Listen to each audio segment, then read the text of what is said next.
Welcome to the Natasha Helfer Podcast. To help keep this podcast going, please consider donating at natashahelfer.com and share this episode.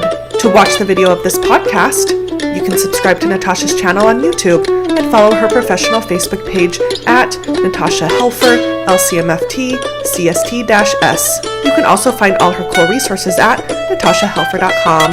The information shared on this program is informational and should not be considered therapy. This podcast addresses many topics around mental health and sexuality and may not be suitable for minors. Some topics may elicit a trigger or emotional response, so please care for yourself accordingly. The views, thoughts, and opinions expressed by our guests are their own and do not necessarily reflect the views or feelings of Natasha Helfer or the Natasha Helfer Podcast. We provide a platform for open and diverse discussions, and it is important to recognize that different perspectives may be shared. We encourage our listeners to engage in critical thinking and form their own opinions. The intro and outro music for these episodes is by Otter Creek. Thank you for listening.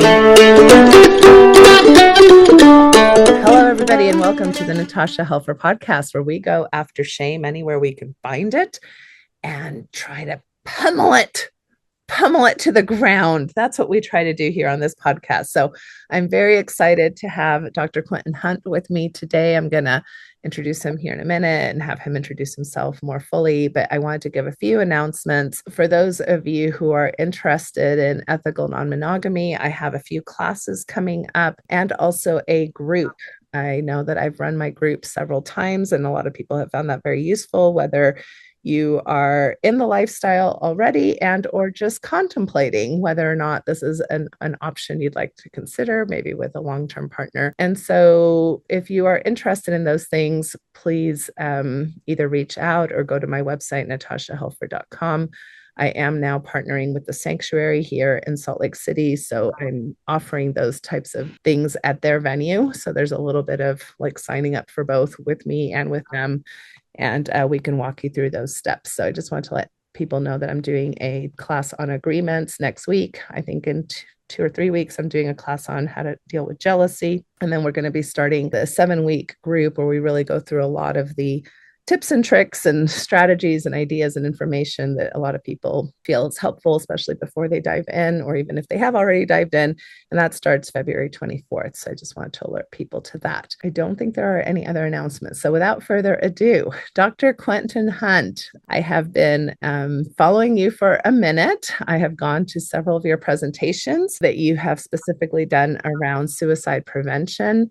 And can I just pause you and say, girl, that is such a huge compliment. That really is. Thank you. Anyway, you're welcome. Yeah. Well, I've loved your presentations. And I also know, so Dr. Quintin Hunt is a professor and and a therapist, right? So you've done both educational aspects of your career and clinical aspects of your career. And until fairly recently taught at Brigham Young University. And so you definitely come from an LDS Mormon background yourself, and we'll maybe dive into that a little bit. And you also identify as a gay man. Is that my queer? I'm married to a woman. I'm attracted to women. Okay, I'm not offended by gay. Okay, I want to get it right. Yeah. So, however it is that you identify, so you identify as a queer man. You're married. Mostly just I don't like to identify, which is a very bi-pan thing. So yeah, there you go. Right.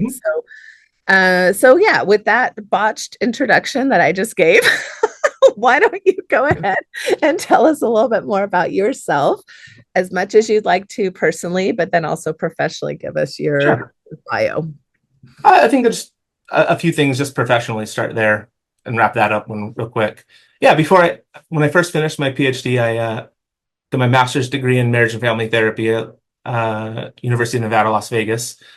Like a good little Mormon boy that I was, I went to BYU after my mission. Maybe we'll get into some of my own family history of religion and whatnot, and education. I don't know. Maybe we will, maybe we won't. But I became really depressed and was very suicidal when I was a student at BYU. A lot of that was questioning my own sexuality and trying to understand myself. I was actually also on the cheer squad at the time.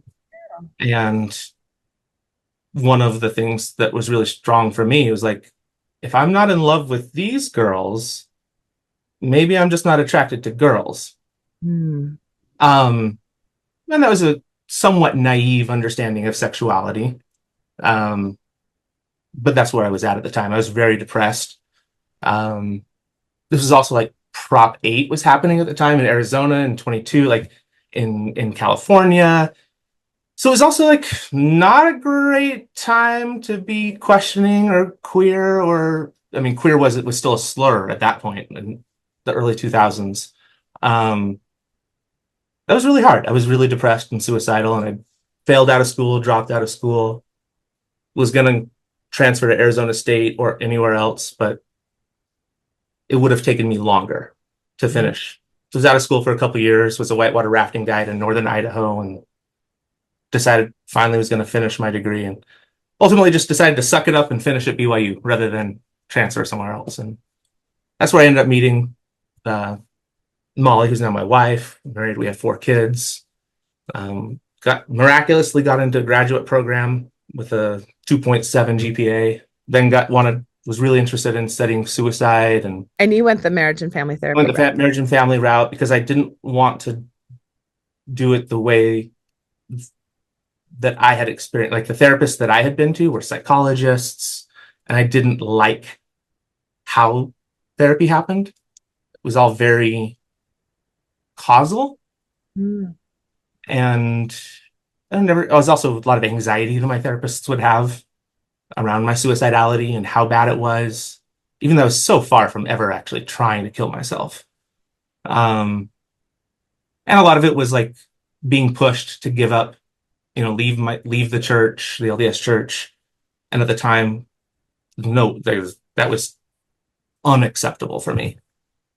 You mean feeling pressure from Yeah. Like that is an option. Like that was unacceptable. And but then they were seeing, so these were non-LDS therapists that you were seeing? Yeah. And they saw the cause to your suicidality as your religious beliefs.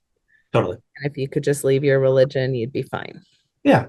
And there's some truth to that. There is some truth to that. And yet that's microaggression number 1 that I started noticing. That was. Yeah. Uh-huh.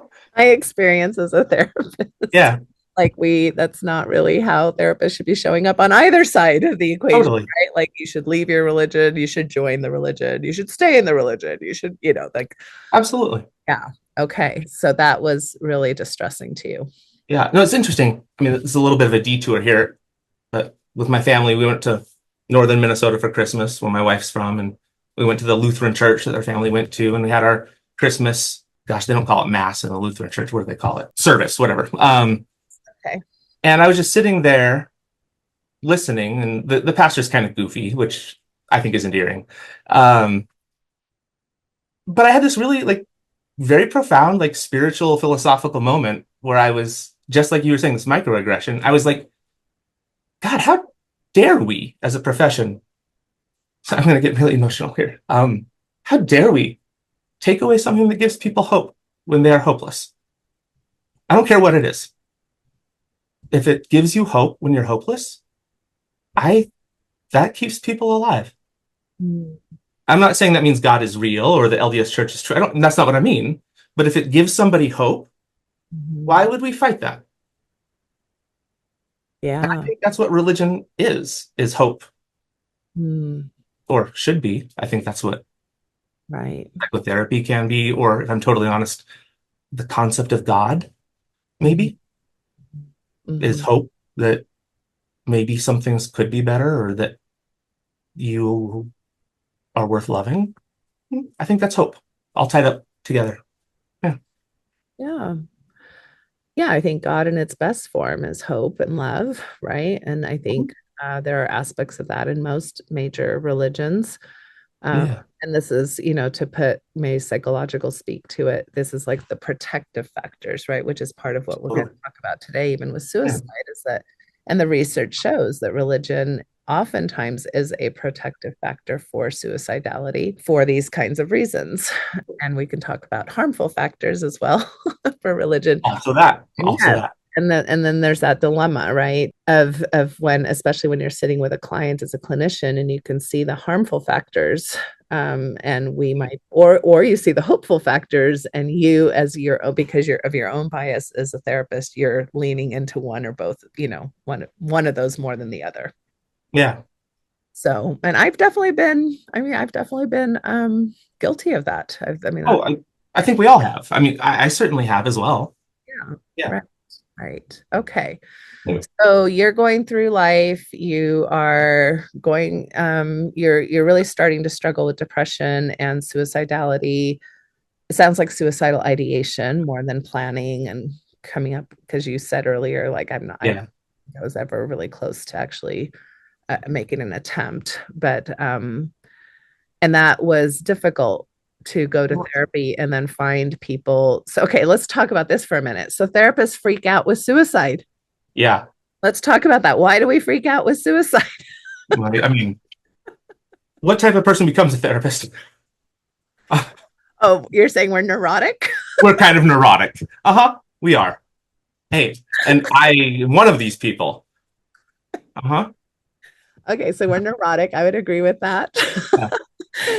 And then we're also like given all of this information about liability.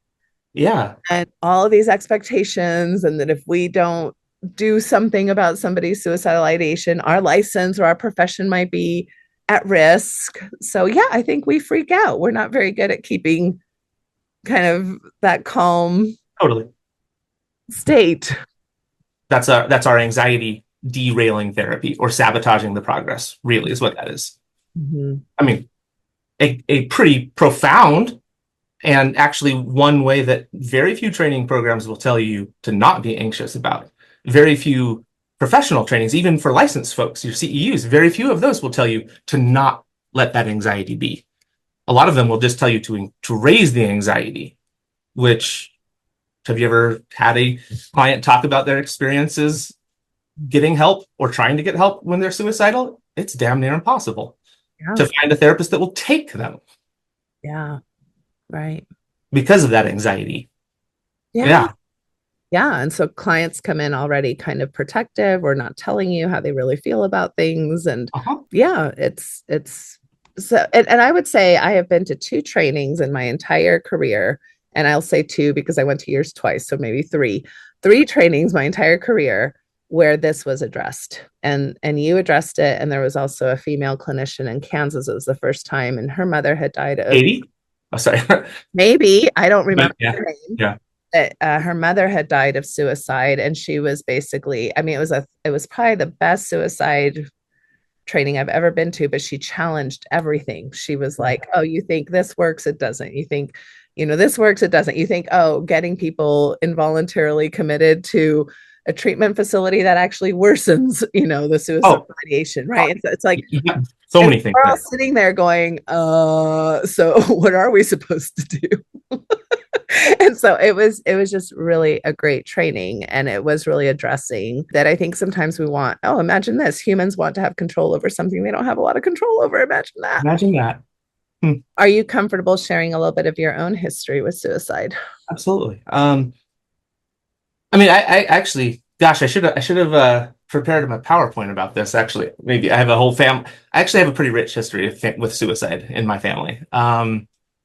My oldest brother died by suicide when I was 8. I mean, like most 8-year-olds, I thought it was my fault. Like, it internalized that. There's a whole lot more than just that. Like, he was, my idol. Like, I was closer to him than I was my father, even though we have different dads. He's 16 or 17 years older than I am, so quite a bit older. He was in Operation Desert Storm, technically a casualty of that, even though he was released ROR, and then killed himself for that 2 weeks when he was released. I'm sorry, because he was discharged on psychiatric hold, and then his commanding officer gave him 2 weeks ROR, and that's when he killed himself. So not great. But my mom was encouraged by a lot of people to sue the U.S. government or the Air Force about it, but she decided not to. And actually, I credit my mom. So this is bringing up a lot of emotion here. I really credit my mom for teaching me that young. Like, what's the point? Was it wrong? Yeah, obviously it was wrong. Like, would my brother Eric still be alive at this day if that hadn't happened? We don't. Who knows? Who knows? But what would happen if we did go forward with a lawsuit? You're going to win against the US government? That can happen, but probably not. So why not focus on keeping his memory good rather than being involved in a trial or a process where they're going to drag up every bad thing about him? Why would we do that? Like, that was my mom choosing to let something be good in a terrible situation. And that's actually a really healthy, like, skill to have. Now, I don't mean make up something that is good that doesn't reflect the reality. I mean, see the evidence and don't feed the narrative that will kill you. Feed the narrative that will help you have hope. And that's actually that's actually really good therapy. Yeah. So that's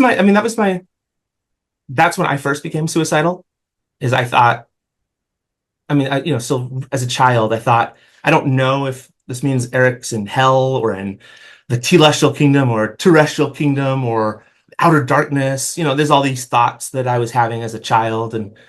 But one thought I had is it's my fault. And I was so ashamed of it. I also thought that if I killed myself, I would be where he was, wherever that is.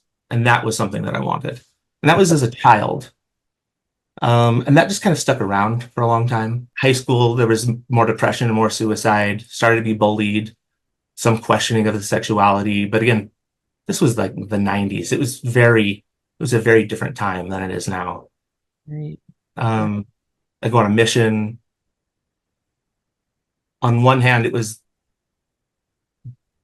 one of my favorite times of life. It was also one of the worst times. Like, I loved that I didn't have pressure to date. Why? Because dating was always complicated for me. Right. You are not the first queer or gay man I have heard that from. Yeah, I'm sure. That's a very common experience, I think, when you're not fitting the box, right, of the kind of totally heteronormative LDS expectation there, for sure. Yeah. And then in college, depressed, not doing well. I have a sister that has some pretty severe mental health struggles as well. Had a bad marriage for a long time. She still struggles with it. My mom as well. Went to a lot of therapy after my brother's death. And then my second brother has schizophrenia that developed after that. He was actually raped as a missionary by his companion. And that's when his schizophrenia developed. So again, what am I saying? I was very angry at my parents as a child for not helping me more with my brother's death. I was also sexually abused in that it was like a year of time where my brother died, my brother developed schizophrenia, and I was sexually abused. And I was really mad. I got in trouble. I'm the one that talked about it, but I was the one that wasn't allowed to play with kids on the street, or they weren't allowed to play with me. And I was really mad at my parents for a really long time because it felt unfair to me. It was unfair. But I have to get, now I'm 43, 35 years later, I have to give my parents some grace. When your oldest kid kills himself, you're going to be lost. No parent is going to do well after that. Oh, and then your second son developed schizophrenia because he was raped by his trainer as a missionary. When you believe and you're told that your family will be blessed for his service, and then this terrible thing that should never happen happens. Okay, so that also happens. That one thing, any parent is going to be just lost. Well, then two of them. Oh, and then I'm sexually abused. Also, another thing that any parent is going to lose it and just be in shambles and lost about. And all those things happen so close together. The fact that my parents stayed alive and none of my other siblings killed themselves, I think is a miracle. How many siblings do you have? Like, how big of a family? There are 8 of us. my mom had 3 kids in her first marriage. My dad had 3 in his first marriage. And then together they had me and my little sister. Okay. So I was born when these kids were in high school. And then most of them were gone. There was only like the youngest left when my sister was born. So, Okay. yeah. So blended family, a large family, and LDS. In the spectrum of LDS land, where would you put your kind of family upbringing? Was it fairly orthodox? Were they fairly progressive? Like, were they somewhere in the middle? I would have said fairly orthodox until I worked at BYU. And then your definition of orthodox. My definition of orthodox changed. Way changed. Yeah. I mean, so my dad's 3 kids from his first marriage never grew up going to church with us. They're not members of the church. My dad was inactive during that marriage. Like, okay. So there was always nuance. There was always embracing people of different faith and different values. Even though I would say the values my siblings have are very Mormon values, like be kind to people, but they do drink coffee, and sometimes drink alcohol. No. I know. Yeah. Okay.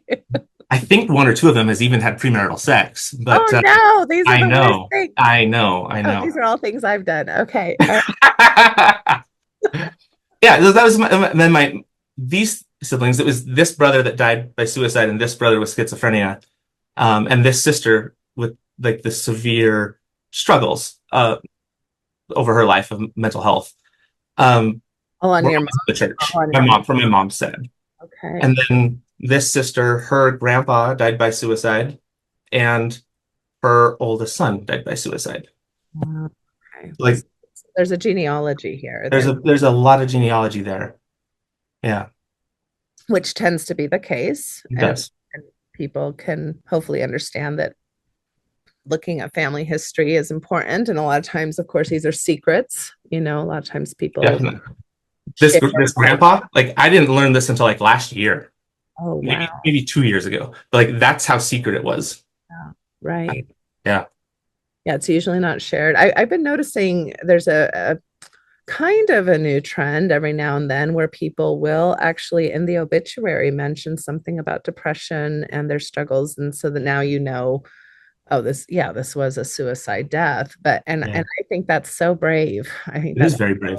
I think that's such a good trend. And I hope it continues to trend in that direction where we can just be more honest that depression kills, just like high cholesterol kills, and car accidents kill, and it's a part of life that. Yeah.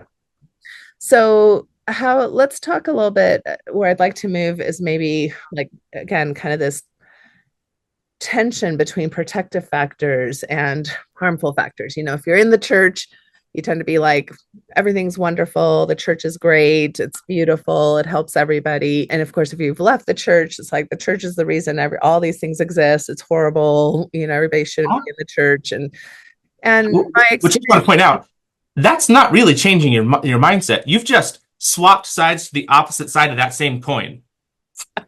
Yeah.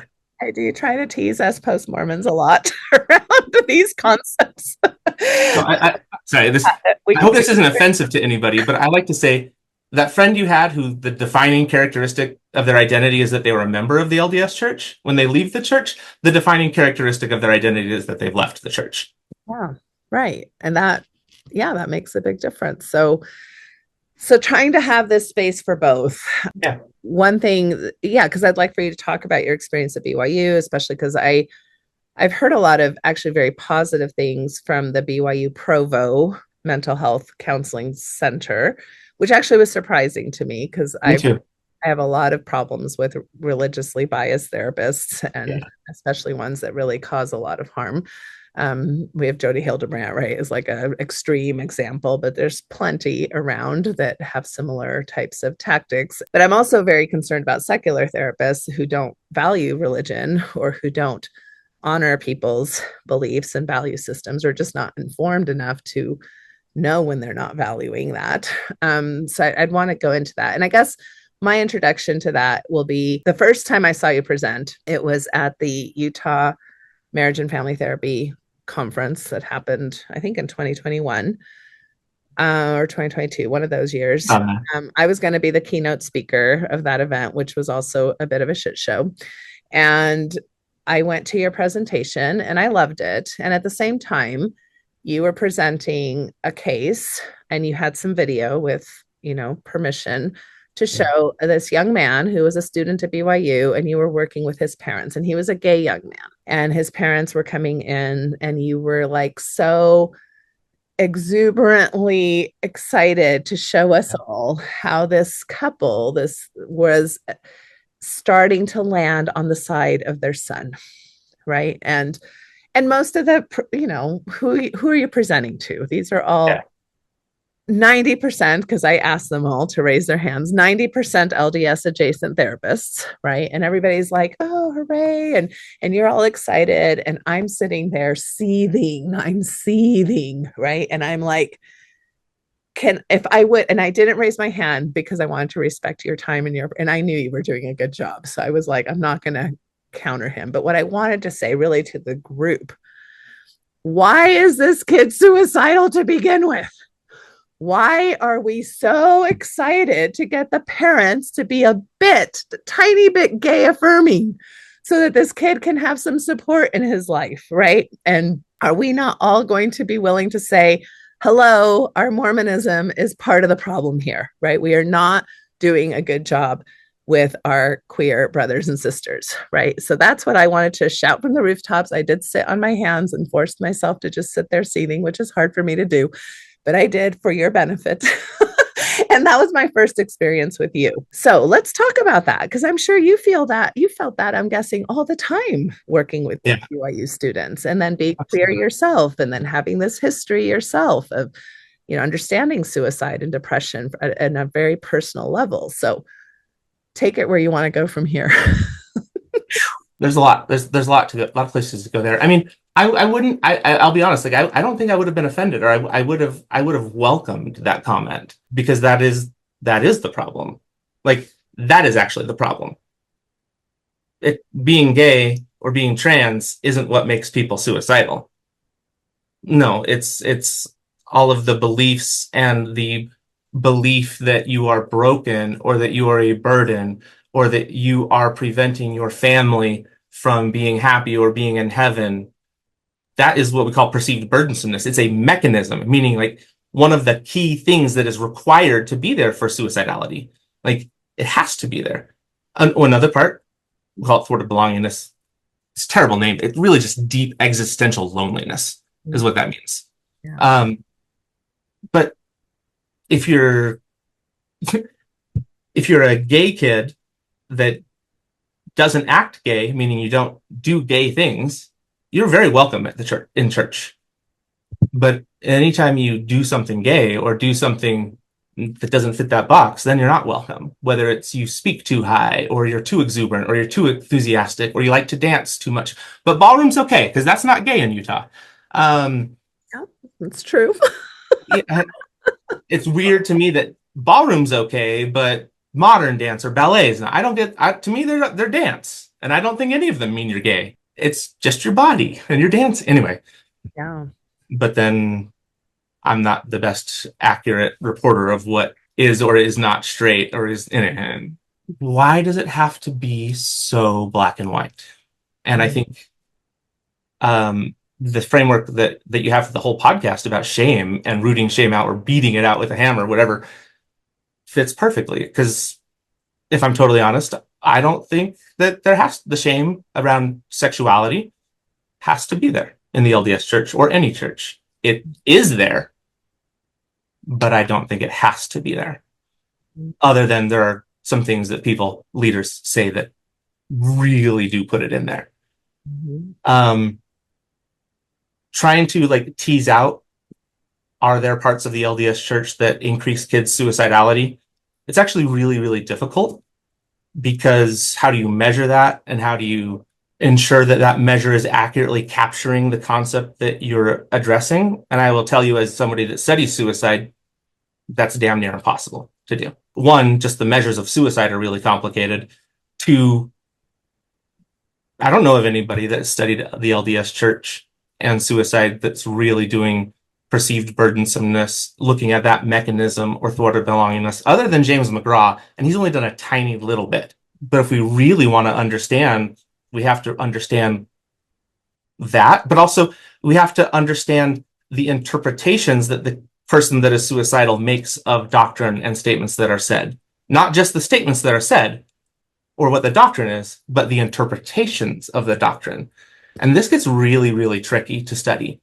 Yeah. Because that's really hard. But I mean, one of the projects I did at BYU that I'm most proud of is I interviewed over 80 now trans kids and their families about being trans and in the church, or raised in the church, connected to the LDS church. And there's some shocking stories that I heard, and shocking to me as a kid who grew up in the LDS church in the 80s and 90s and was a BYU student in the early 2000s. And I thought I'd heard everything.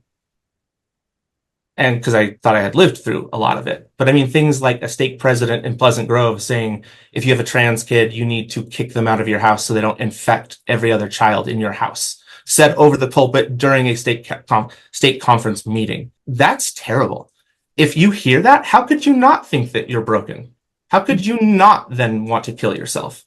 I think that's the logical, actually, interpretation there. Mm-hmm. But again, we like to say, if you're suicidal, you're crazy, and it's made up in your head, and you're obviously not seeing things rationally. Except, I don't think that's the case for the vast majority of people. Yeah. And actually, research tells us it's about 90% of people that would not be the case for. They are rational. They still are able to think rationally, and they have logic to their emotions. We may not understand the emotion. Yeah. But that doesn't mean it's irrational. Right. It's been very helpful for me to rethink of suicide. Not that I want to encourage suicide, of course, but to think of it as a coping mechanism. Oh, yeah.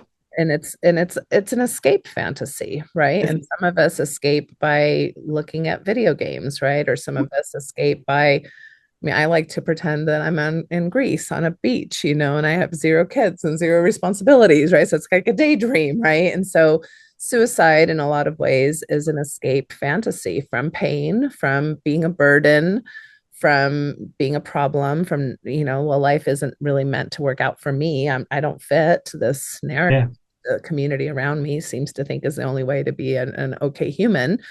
So I totally want to second that. I don't have it from a research perspective, but from an anecdotal perspective, when I've talked to my clients about their suicidality, it does make logical sense in many ways, even though, it's still something we're trying to get them to not do. Yeah. But, and this is why I would hope that we would take more community responsibility. Absolutely. This is a really great segue, Natasha, what you just said. Like, we don't understand it, and it causes us fear. Obviously, I don't want people to kill themselves. I don't want that. I don't want people to think about killing themselves. I don't want that. I say it's terrible. It is sad. It is scary to think, like, what helps me get through the day is thinking about hurting myself or killing myself. Like, shit's got to be bad if that is what's getting me through the day, right? Like, really, that's how bad it is. Yeah. That thinking about killing myself or cutting myself or burning myself or beating myself up, shaming myself, if that helps me get through the day, things are bad. Yeah. Really bad. But no, suicidality and thinking about suicide and self-harm and suicide-related behavior, it's highly effective at regulating our emotion. Just like smoking is, just like drugs are, just like sex is, just like working out is, just like eating is, just like eating too little, fasting or dieting can be, or any of these things that sugary drinks are. All of these things are very effective at changing our emotions and the way that we feel. That doesn't make them inherently healthy or unhealthy. It's when they're out of control that they're unhealthy. Yeah. But also a little bit of vulnerability or a little bit of self-harm is required. Like, to create connection, you have to be vulnerable. Because if you're not vulnerable, you're actually not going to build connection. You have to risk being hurt to grow a connection. It's required. Yeah. I'd say you're more of a couples therapist than I am. Would you agree with that? Absolutely. Absolutely. You have to. Now, that doesn't mean you have to be abused. That's not what that means. Yeah. But you have to be willing to take a risk. You have to be willing. Yeah. Have to know. I mean, realistically, what's the number one thing I say to people in marriage counseling is, oh, you're surprised that your partner's the one hurting you. Yeah. I try to put some lightness. Like, I think a lot of times when we get married, we think, oh, it's me and you against the world, baby. And it's like, actually, you're kind of my main problem. Uh-huh. You're the one causing the most distress in my life. And I'm like, well, yeah, because it's your primary relationship, right? It's where you're going to have the most joy. It's where you're going to have the most pain, more than likely, in this particular relationship. So that's interesting to frame it that way, that we all have to risk some self-harm in order to either be in relationship or to grow and develop ourselves. Well, that's literally also how we grow muscles. You have to break your muscles a little bit, and then they'll grow back bigger and stronger. If you break them too much, you permanently damage them. So a little bit of vulnerability, not too much. Yeah. You have same with your bones. You have to stress your bones a little bit, and they strengthen. You have to be a little bit vulnerable, a little bit anxious, a little bit in your uncomfortable zone, and that's where we grow. Too much, and you shut down, and we don't function. Yeah. If we never challenge ourselves, we don't get anxious. Well, but we will be anxious because we're letting anxiety win because we never challenge ourselves. Yeah. Yeah. No, that's all wonderful. So give us a little bit of the lay of the land of whatever you're comfortable sharing. I mean, it's Elder Holland just passed and died. And, I have a lot of mixed feelings about his sermons over the years. And I was actually sitting in the Marriott Center when he gave his musket fire talk. And that was actually really a wild roller coaster. Because on one hand, it was parts of it I thought were really beautiful and I was very inspired by. And I felt very offended and hurt. Yeah. Yeah. I think my main emotion when I listened to the talk after I was looking at the Facebook post coming out, I was scared. Yeah. Like, are we not aware that we are in a culture where we have mass school shootings and we are actively bringing about symbology by a church leader that people take literally and talking about standing with guns as a symbol against an entire segment of our community? Like I was just I was actually scared and astounded. I was astounded at the lack of thinking through the consequences of that speech. And I would say that ultimately that's my biggest reaction to that. Yeah. And I expect more. I'm not okay with, oh, well, they're old. Well, then you shouldn't, if that's the excuse, then we shouldn't have old people in these positions. And I know a lot of old people that are very smart and wise and can learn new things. Right. So I'm not willing to give age an excuse there. So yeah, how comfortable are you sharing with us kind of what you've noticed, just kind of maybe culturally, where have we progressed? Where have we not?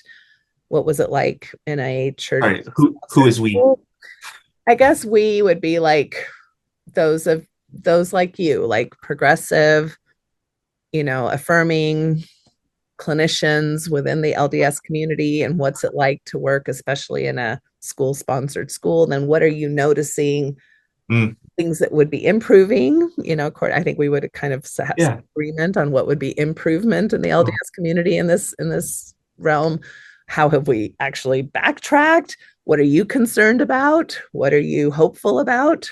Now, maybe it's just because I'm older, and that might be why I have a different view now than when I was a child or a teenager or a college student. I do think there is much more progressivism or like accepting of different beliefs in the LDS church spaces than when I was a child. But I do sometimes wonder if that's actually worse. And what I mean by that, and this is something that I know I shared with a lot of students over the years. Sometimes when at BYU, I would wonder, being so openly affirming of queer kids and like recruiting to get queer kids. One of the things I'm most proud of my time at BYU is how many queer kids I had as students and how much of the LDS church's money was given to queer kids and help queer kids through RA support or tuition benefits. And it was something over $200,000. And I was really proud of that. But if the system itself isn't affirming and isn't safe, is it misleading kids to think that there's hope and they have a place? Even though I think that they do. And I think a lot of people think that they do. But I don't know if you've seen Pray Away, the documentary on Netflix. Yeah. Which, I mean, you're not that much older than me, but you probably were familiar with the ex-gay movement of the time. Like, I remember hearing about it when I was younger. But one of the things that they talked about in like the first 15 minutes of the show is one of the founders or the leaders of it was like, he didn't say testimony, but he like bare testimony of like, I'm not gay anymore and this works for me and it can work for you too. And people would believe him and they would take his testimony that it works for him, that it can work for them, except he knew he was faking it. He knew he was pretending. But the people that were listening to him didn't know he was pretending. Now, I'm not saying that I'm pretending. I don't mean that, or the progressive members of the church are pretending. I don't think that they're pretending. I think they believe it. But if they're not the ones that are making the decisions, it doesn't actually matter. But then this gets into like time being liberally wobbly, and is it this or is it this? Well, actually, it might be both. And I don't know. I like, maybe things aren't so clear one way or the other. So I don't know. I think it's good that there's more progressivism and more acceptance. I do think that's really good. Also, culturally, we're not just within the LDS Church and not just at BYU, although also in those places and nationally, but also worldwide, we are seeing a lot of retrenchment back into more conservatism. And if I'm totally honest, I think as someone who I identify as very liberal, I think everybody deserves a place at every table that they are involved in. And I think we, meaning those of us in college, the academics, the more liberal academic front, I think some of this is our fault. Like, we shoved our agenda down people's throat, just like we had their agenda shoved down our throat.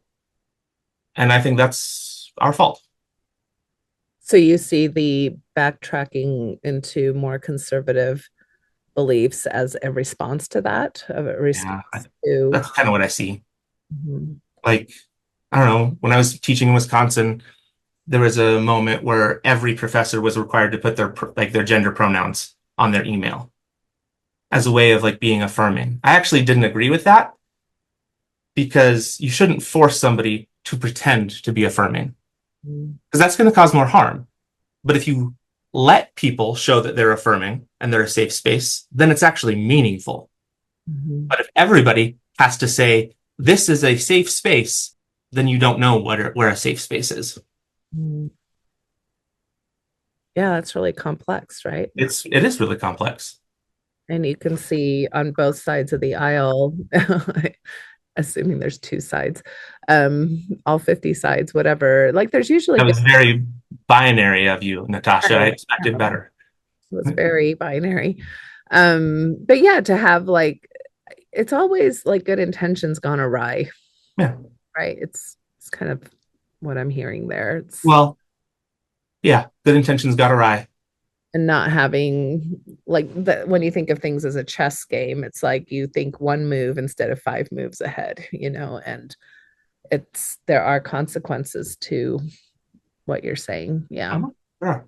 So what was the overall culture like? Did you feel because I mean, I'm probably about 10 years older than you. I mean, I remember Chico Kazaki. I can remember like that was, for me as an LDS woman, that was like the highlight of LDS. Dude, Chico Kazaki is still super liberal for today. Oh, like, yeah. That woman was a prophet. I mean, I'm not saying literal prophet, but like so far ahead of her time for the church. Like, I still sometimes will read her stuff and love it. Yeah. And that entire presidency, I forget now. what was the name of the president at the time? Jane, I think something, but they were very progressive. It was at the time when I was an emerging adult. I was probably in my 20s, becoming a mom and a wife and all that. So I was thinking, this is I was becoming a mental health therapist. I was like, we are on the right track, and the church was coming out basically for the first time saying it was okay to be gay, instead of, you just act on it, but it's at least okay to be gay, which is a huge difference from where the church was, during Spencer W. Kimball's time and all of that. But so kissing wasn't even okay with him, but yeah. So I was thinking, okay, at least we're moving in the right direction. And for me, it was a very exciting time to be an LDS woman, especially even a professional LDS woman, which was not very common necessarily amongst my peers. So, but what has happened since? I mean, I haven't been involved with BYU really, as personally as you have. How long were you there for? 6 years. 6 years at BYU. Okay. Yeah.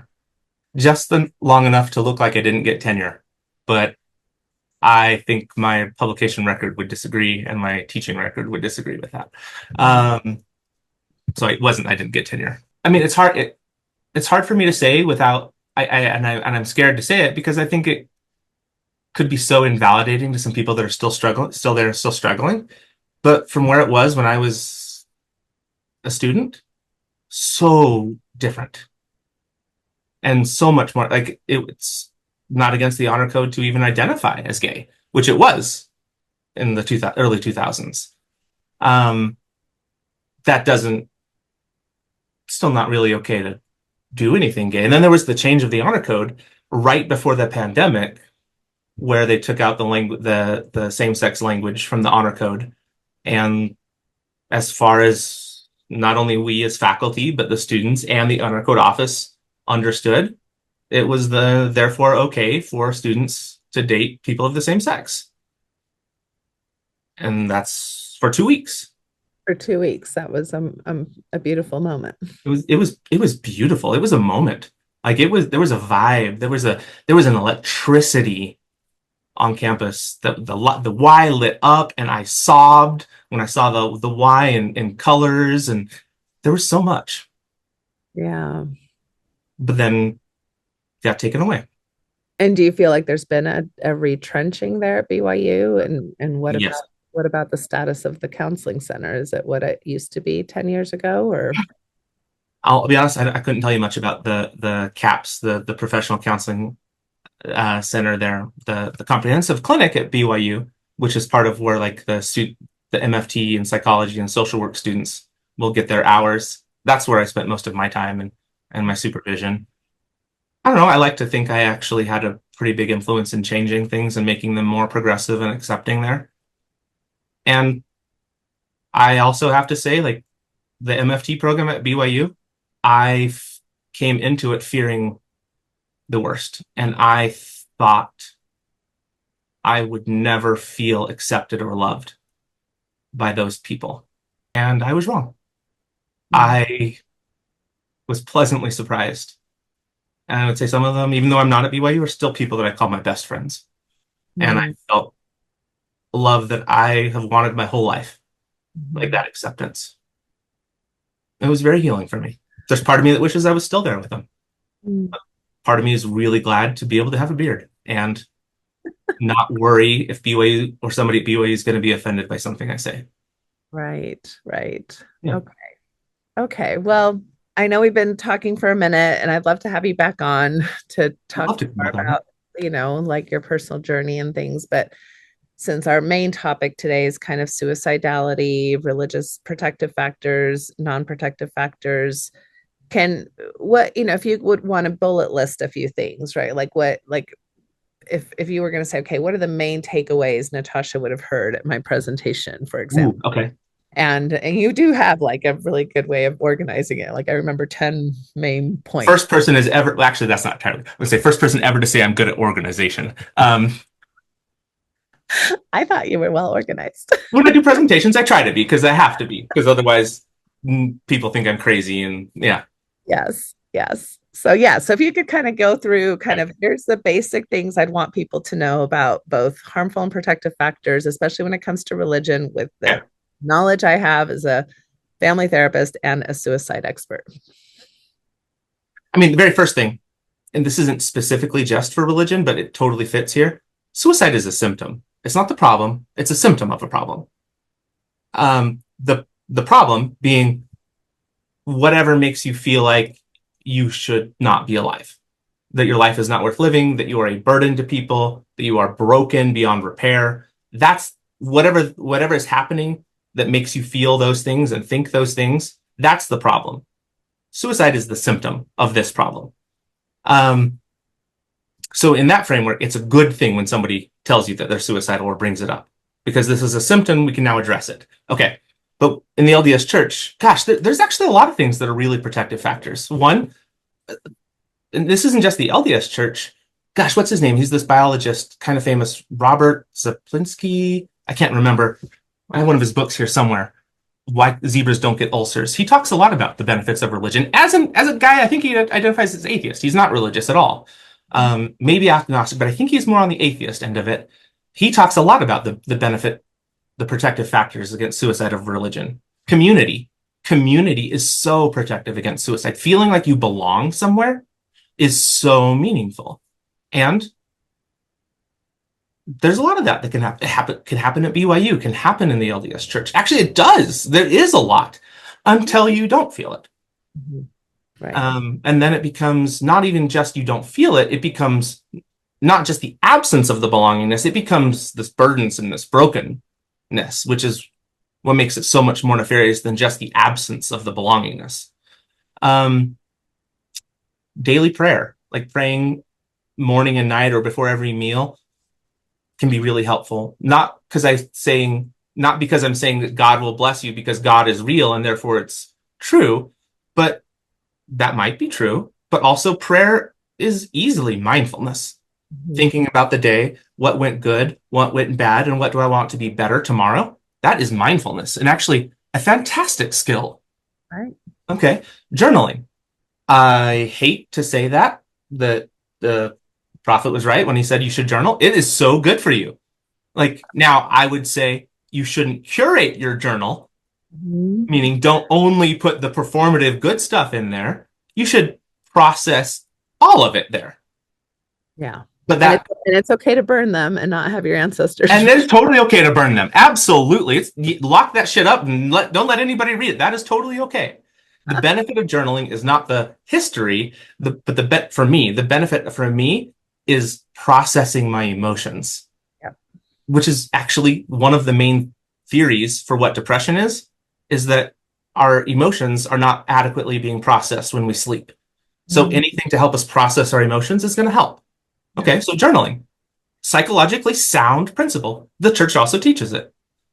Singing is good. There's just something about that act of like creating something and with your body and your voice that also helps you feel community. Like when you're vibing with somebody else and you're all on the same note, that's connection, and that's good. Let's talk about going to the temple. Reading your scriptures. Ritual is really good for us. It doesn't have to be a ritual like religious ritual, but a routine, something that you will do regularly. As somebody with ADHD, and I am an agent of chaos in just about everybody's life because I don't like routines and demands, I reluctantly have to admit, when I wake up at a set time and go to bed at a set time and set a schedule for myself, I feel better, I am more productive, I get more done, I am less depressed. It is good for me. It is everybody, actually. All things I'm working on as well. Yeah, it's really hard. And then there's part of me that's like, I don't want to do it because the church tells me to do it. And that may be a me issue and problem with authority or demand avoidance, pathological demand avoidance. Maybe, I don't know. Well, aren't we all a little anti? We are. That's what I like to say. Isn't it like, I always say 2-year-olds, the first thing that they learn is the word no, and they love it. And they're very adamantly throwing it around because it feels very powerful to say no. to whatever authority figure there is. So I agree with Absolutely. Okay, so with this like ritual, whether it's sitting in church and being bored or reading your scriptures and reading something that you've read before, we're going to the temple. Now, just to be clear, I'm not saying the temple is not real. I'm not saying there's no benefit from the temple, but it's really interesting that we would do things like read the same scriptures or readings or go to the temple where occasionally there's a tiny change, but it's always the same. How in the world is that so meaningful to us? Well, actually, this is one thing I did mention in my talk. Part of where suicide and depression lives in our brain, it's in the default mode network of our brain. And this is what's the part of our brain that's active when we are like daydreaming or we are awake but restful. Like we're not busy. Because if we're busy, we're distracted from our feelings. We're distracted from our thoughts. We have to be able to we have to be in a state where we're able to daydream. Watching TV, playing video games, not this state, because we're low-key dissociated, or maybe video games high-key dissociated. Like we're dissociating some, so we're not daydreaming.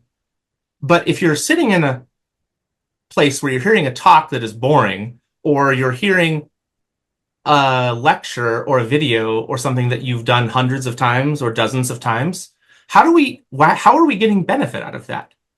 Well, because our default mode we're bored. Our default mode network is active. And this is where we think about the past, we think about the future, we remember the past just like we remember the future. And I'm saying it strategically that way because to our brain, it's the same thing. Now and not now. But the way that our society has worked, we like to think that they're different. No, we as human beings are terribly inaccurate at remembering the past. Mm-hmm. And we are terribly inaccurate at remembering or predicting the future. But we think we are right. Yeah. But we are not. And yet that's a helpful process. Mm-hmm. But when we're in that, when we're thinking about the past, we're thinking about the future, we're thinking about our identity. Mm-hmm. That's part of the default mode network. You have to be in that philosophical boredness, navel-gazing state. We have to be there. That's also where our suicide lives. That's also where our connections with other people. Do people like me? Do I like other people? Relationships are really helpful here. Again, it's how you view yourself. But temple, reading scriptures, or things that are like a ritual that is, you're bored, but you get a lot out of it because you're allowing yourself to be bored and daydream. And this is where, whether you call it inspiration or creativity, it's happening there. And that's where it happens. And it's good for us to be bored a little bit. Yeah. Which we're really sucking at these days because we can be infinitely not bored. Anytime you're bored, you grab that phone, right? Or you grab that screen, right? And I think, this is some of the research too that's coming out with kind of younger generations where this is all they know is totally entertained 24/7 instead of having to sit in boredom. So yeah, I think it's really helpful for people to hear how it's not so much that the church is true, although again, people may believe that, but the aspects of human behavior within that church community, which we can find all over the world in all different kinds of societies, where ceremony, ritual, community practices are a big part of almost every world society, even non-religious ones. Yeah. That's what's true, right? That's what's helpful. And it's just in which myth culture you're downloading some of those. Absolutely. Have you ever like read or heard the book The Religion as Make-Believe? I have not heard that one. It's a really like spicy title. But I will say it's actually more faith affirming than the title sounds. Okay. But the book was kind of, I say life changing, but that's maybe a little dramatic. It was really eye opening for me. Essentially, like, I'm going to bastardize how his very good discussion of this, but he talks about belief. There's two different types of belief. There's a belief as in like what I know to be true. Like, I believe I have more chai in my cup. Well, I pick it up, it's empty. What is my belief changes based on the evidence that I'm given. There should be, but there's not. So I don't actually think there's any more in here because I picked it up and it's empty. That's one type of belief that is influenced by evidence, or we might even say knowledge, but it's a type of belief. Well, then there's another type of belief that is more make-believe. And that's if I pick up my cup to get more chai and there's not any more. So then I think, oh, I didn't try hard enough. That's why I'm not finding it. Or somebody took it. Or like, but it's there. I just haven't found it yet. Meaning it's not influenced by evidence. If belief is not influenced by evidence, it's more make-believe than it is knowledge believe.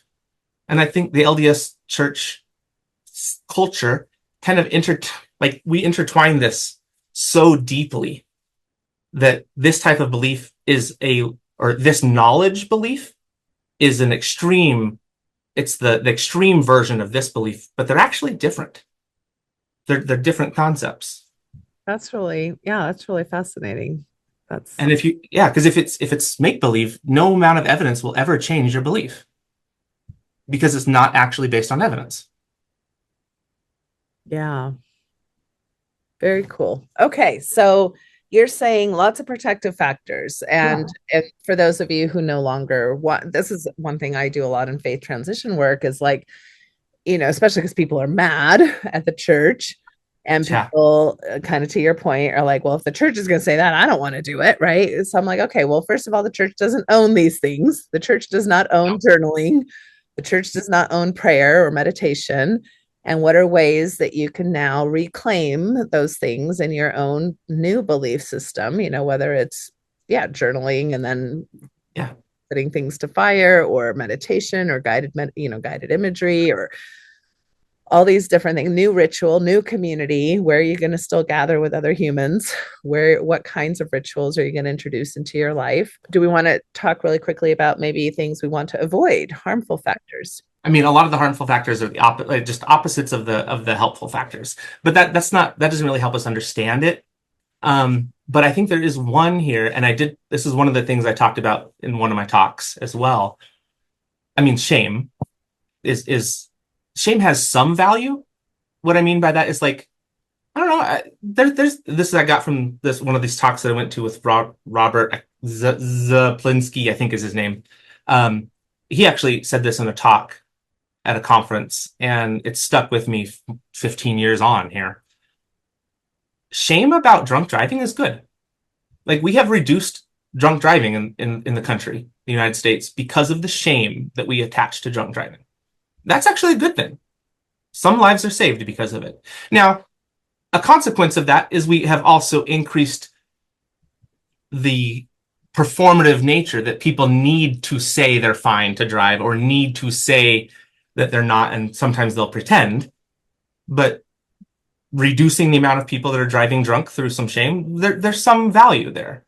I would prefer to call that maybe guilt or some pressure than shame, because I operate under the belief that shame is more that you are broken or you are wrong, like Brene Brown's definition, rather than I did something wrong. Shame, but I think shame is very, very motivating. I mean, God, when I was depressed and suicidal as a teenager, I got so much praise for how good of a kid I was because I felt so worthless and so unvalued, even that I didn't deserve to be alive. I would read my scriptures every day. I never said a swear word. I would not. Anytime I had a thought that was immoral pop into my head, I would immediately try to get it out. I would do anything. I didn't go on dates before I was 16. Gosh, even I went on a date after I was 16, and I thought I was going to go to hell afterwards. But when you do things out of shame, even if the shame motivates me to help people or do something good or go to therapy and improve myself, if it's motivated by shame, the shame will never go away. Because I do those things, it reaffirms the shame or the belief that I'm broken. If I help people because I think I'm broken and I don't have any value, so I will help people, yeah, I feel good from helping people, but I'm also reaffirming that I'm broken. It's like if I have an eating disorder and I go to the gym rather than purging or like manually purging, going to the gym can still be purging. Working out is incredibly good for us mentally, physically. But if I go to the gym and work out or dieting, sorry, eating healthfully is very good for us, also mentally and physically. Dieting, generally bad. Eating disorders, bad. Eating too much and too little is bad for us. But eating more because I need more calories, because I'm not growing sufficiently, is good for us. Our brain needs calories, literally. Actually, our brain uses more calories than any organ of our body. Like we need those calories. Or reducing the amount of food that I'm taking because I'm taking too many calories, it can be really good for us. If, however, I'm doing it out of shame, I don't like my body, so I'm going to go to the gym to change my body.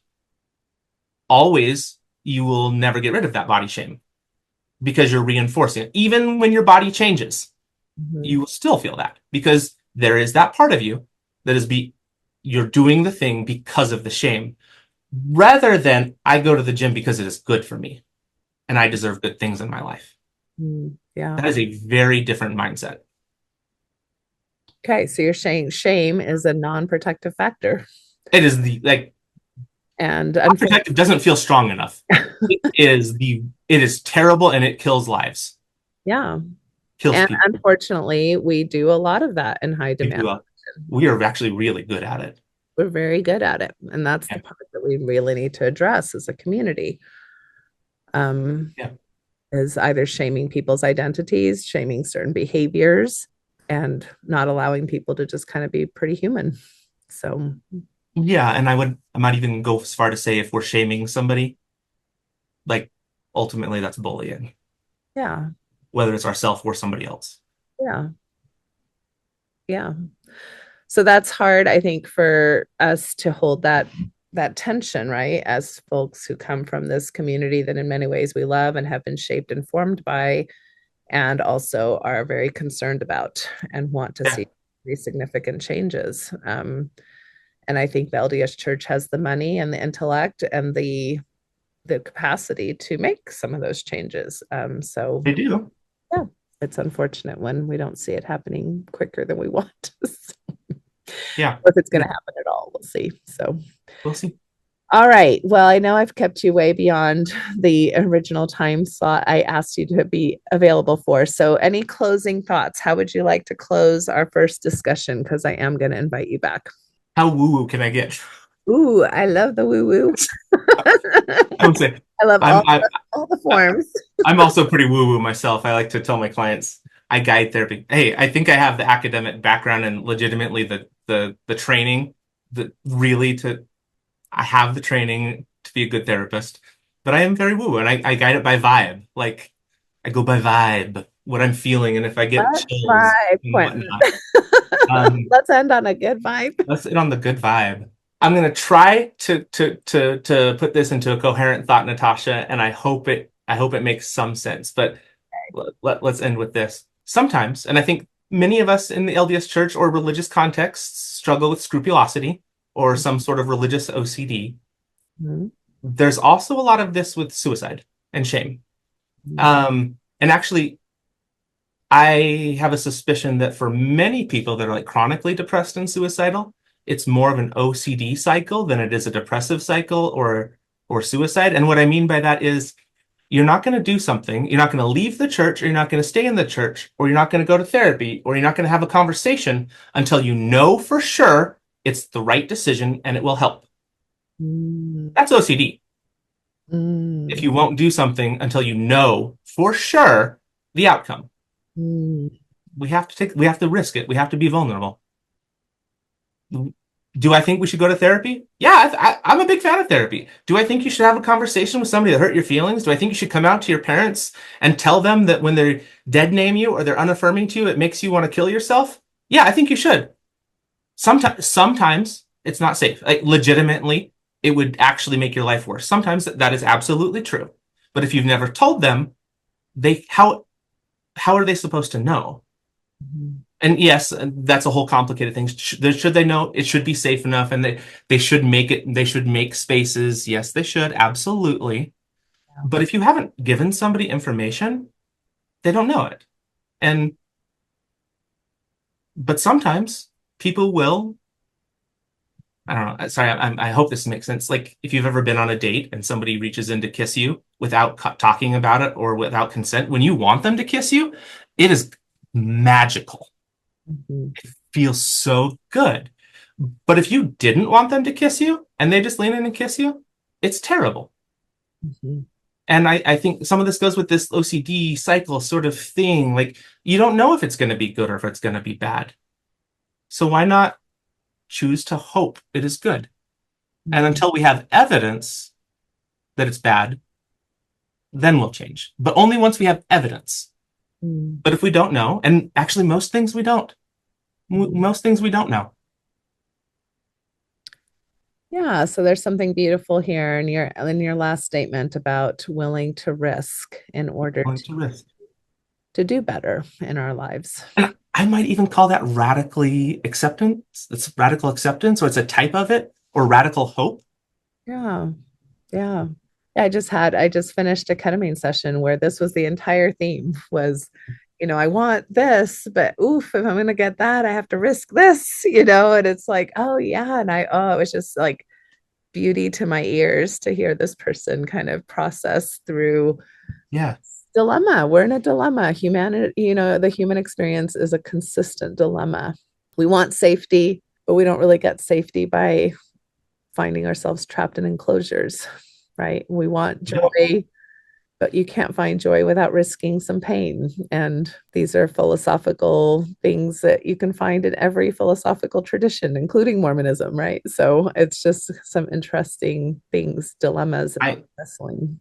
Yeah, I am a very big believer that for most people, meaning the evidence, the research that I'm familiar with tells us about 90% of people that are suicidal, meaning having some amount of suicide ideation or behavior.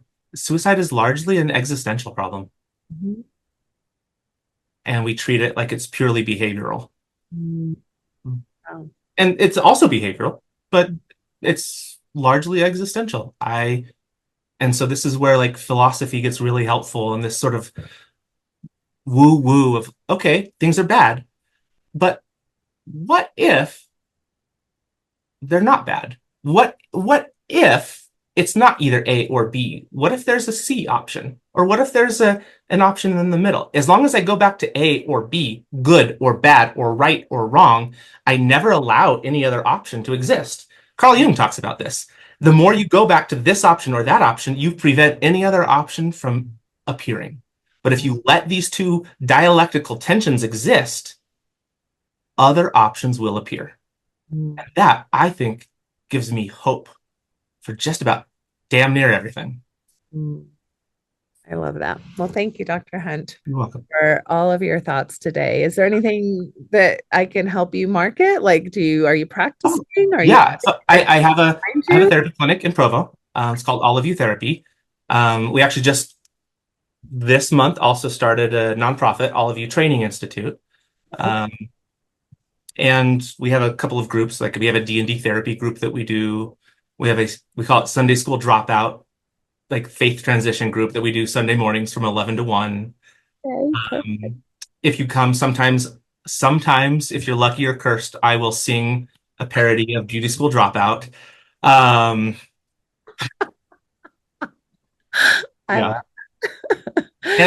all the therapists here are, very queer friendly and affirming, because that's part of my shtick, part of my jam, but also very faith affirming, meaning we take you where you are and we will help you be healthy. Yeah, that's great. That reminds me of my new swag I have. I have new swag that says Purity School Dropout. Oh, I love that. That's so good. I have to get you a hat or something. I would wear that. Yeah, absolutely. All right. Awesome. Well, you have a great rest of your weekend. Thank you for spending this time with us. I know it's a heavy topic, but we've tried to bring, I think, some levity to it while also bringing some tenderness. I don't know anybody who really isn't impacted by suicide, whether it's a friend or a relative or somebody. If you're not, you just don't know. Yes, exactly. And so it is a community issue. And thank you all for listening. And we'd love to hear your comments and feedback as well. So take care, everyone. Have a good day. Bye-bye. Thank you for listening to the Natasha Helfer Podcast. To help keep this podcast going, please consider donating at natashahelfer.com and share this episode. To watch the video of this podcast, you can subscribe to Natasha's channel on YouTube and follow her professional Facebook page at Natasha Helfer, LCMFT, CST-S. You can also find all her cool resources at natashahelfer.com. The information shared on this program is informational and should not be considered therapy. This podcast addresses many topics around mental health and sexuality and may not be suitable for minors. Some topics may elicit a trigger or emotional response, so please care for yourself accordingly. The views, thoughts, and opinions expressed by our guests are their own and do not necessarily reflect the views or feelings of Natasha Helfer or the Natasha Helfer Podcast. We provide a platform for open and diverse discussions, and it is important to recognize that different perspectives may be shared. We encourage our listeners to engage in critical thinking and form their own opinions. The intro and outro music for these episodes is by Otter Creek. Thank you for listening. There is a place where time slows to nature's pace, and there is space there to find yourself in her embrace. Some places should be left alone. Na tishki say the so we can always go to the homeland of the heart.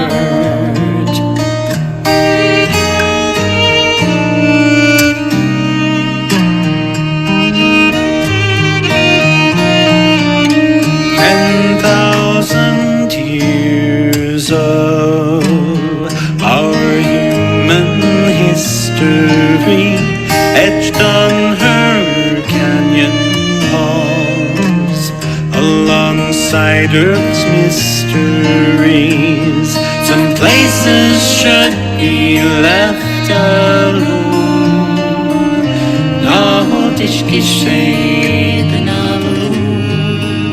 So we can always go to the homeland of the heart, to the homeland of the heart.